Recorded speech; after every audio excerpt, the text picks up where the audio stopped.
morning. Glad to have you along with us on this beautiful Saturday morning. We're talking about cars and when to have them serviced. How long can you stretch before you really need to get that oil changed? Brian Bowersock here, our auto man, joins us this morning with these always wonderful and helpful tips. How are you? I try. I'm doing great this morning. You've taught me a lot. I really do appreciate this. Keeping your vehicle serviced is important. Yes. For sure. So let's talk about oil changes. Can we stretch it and go past those limits, or is it important to really stay on schedule? You know, that's a great point, because we've all seen the commercials they had out saying, oh, you know, you can extend oil to 7,500, 10,000 miles. Well, one of the things we're talking about this morning is the conditions that we drive vehicles in here in Southern California. Is it a severe condition or not severe? Because if you ever look at your owner's manual and the recommendations for service, you'll walk away shaking your head, because it's very confusing for folks. Right. Typically, we're in a severe condition, most people here. If you drive less than 10 miles a lot of time, or you do a lot of stop and go driving. How many of us are on the freeway doing stop and go driving here?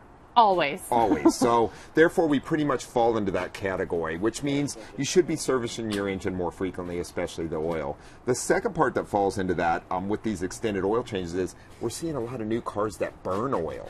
In other words, you know, you go 10,000 miles, you won't have any oil in the engine if you don't check it. So, and even with new cars, there's many manufacturers, and I won't mention them to be nice, but there's many manufacturers that are having oil consumption problems with brand new cars. So we want to make sure we're checking the oil and keep the vehicle serviced. What we're recommending these days is if you're using a conventional oil, you're somewhere in the 4,000 mile range to service the vehicle. If you're using a synthetic, you can get 5,000 to 6,000 miles we're recommending.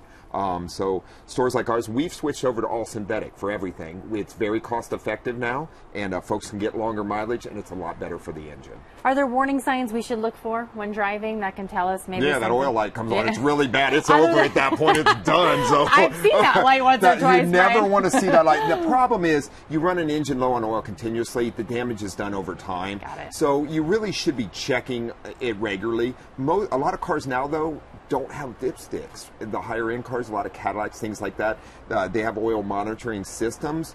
So you can't check the oil when you fill it up with gas. So servicing it regularly becomes even more important at that point. Does that same rule go with gas? You don't want to wait till that gas light is on. Does that also do things to the car? I don't know if we talked about this before. I think we have, but the gasoline in the tank, because the fuel pumps are now in the tank, actually cool the fuel pump. It's its cooling system. So if you're always running the car low on gas, you're the person that gets a fuel pump before 100,000 miles, which you don't want. Yeah, that might be me. All right, I'll stop doing it, Stop doing it. Thank you for these wonderful tips. Really appreciate it. Always glad to be here. Hey, glad to have you.